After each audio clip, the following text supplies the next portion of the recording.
राम राम जी। आज करवा चौथ है तो सभी को करवा चौथ की हार्दिक शुभकामनाएं। एक राजा था, उसके 7 बेटा 7 बहू और एक बेटी थी। करवा चौथ का व्रत आया तब सातों बहुओं ने करवा चौथ का व्रत किया। तो उसकी ननद बोली भाभी मैं भी करूँगी। वो बोली कि नहीं आप छोटे हो अभी आपसे नहीं होएगा। बोला नहीं भाभी आप कर रहे हो तो मैं भी करूँगी करवा चौथ का व्रत। तो उसकी सातों भाभी और ननद सभी करवा चौथ का व्रत रख लिया है। तब वो 7 भाई थी, 7 भाइयों में एक बहन थी लाडली। तो उसके भाई बोले कि आज तो अपनी बहन भूखी रहेगी पूरे दिन।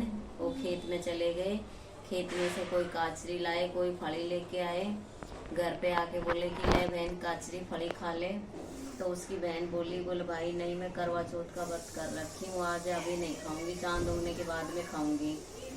फिर उसका भाई बोला पूरे दिन अपनी बहन भूखी रहेगी। वो पहाड़ के पीछे गए और वहाँ पर चलने लेके गए, अग्नि जला के चलने को उसके ऊपर कर लिए। छोटा भाई दौड़ के आया, बोला जीजी चांद उग गया है, अर्घ दे ले। तो उसकी भाभीियों को बोली भाभी चांद उग गया है, आ जाओ अर्घ दे लेंगे। तब उसकी भाभी बोली कि भाई हमारे नाव का चांद नहीं उगा है अभी, आपके नाव का ही उगा है। तो चांद निकलने के बाद में अर्घ दे ली और खाना खाने लग गई।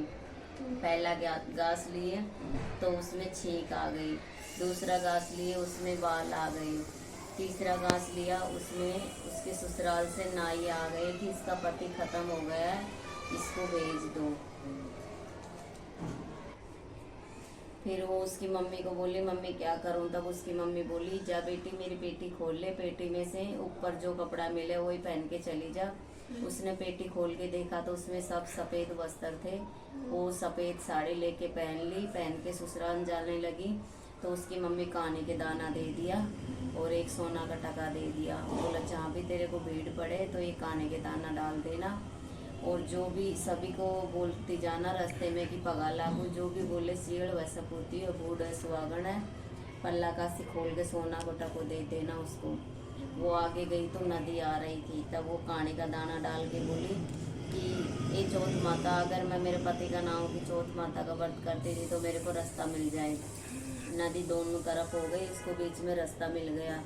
फिर आगे गई तो एक सरप मिल गया।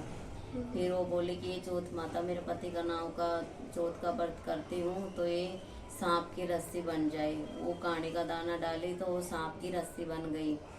फिर आगे गई उसके सासरे में तो एक बूढ़ी माई मिली, उसने बोली माँ जी पगा लागू। बूढ़ी माई कुछ भी नहीं बोली। फिर आगे गई तो एक उसकी ननद मिली। तब उसने बोला कि भाभी, वो बोली कि भाई पगा लागू। तब वो बोली सीढ़ व सपूती और बूढ़ व सुहागण। तब वो सोना का टका खोल के उसके पल्ले से उसको दे दी। घर पे गई तो उसको पति की अर्थी लेके जा रहे थे। तब वो बोले कि इसको यहीं छोड़ दो। तब गांव वालों को बोले कि इसको यहीं छोड़ दो। तब सभी गांव वाले बोले कि इसका क्या करेगी, तू मुर्दा है ये। तो बोला नहीं मैं सेऊंगी, इसको लेके मत जाओ यहीं छोड़ दो। तो उसको जंगल में जाके एक कुटिया बना दिया और उस मुर्दा को वहाँ छोड़ के आ गए और वो उसकी सेवा करती रही। सेवा करते करते 12 महीने हो गए उसको। तब कार्तिक की चौथ आई तो चौथ माता के पैर पकड़ लिए उस बहू ने। बोली चौथ माता आप ही मेरा सुहाग लिया और आप ही वापसी दोगी। तो चौथ माता लाता से मारे दांता से खाए, अदम में चांद उगावनी करवोले, 7 भाइयों की बाण करवोले। फिर चौथ माता बोली कि मेरे से बड़ी माँ की चौथ आती है, वो ही देगी तेरा सुहाग। चौथ माता चली गई। फिर माँ की चौथ आई, तब उसने माँ की चौथ का पैर पकड़ लिए।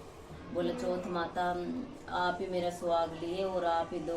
तो चौथ माता लाता मारे दाता खाए, बोला दम्मा चांद उगावनी करवोले, 7 भाइयों की बाण करवोले, भूखी भी खाड़ी करवोले।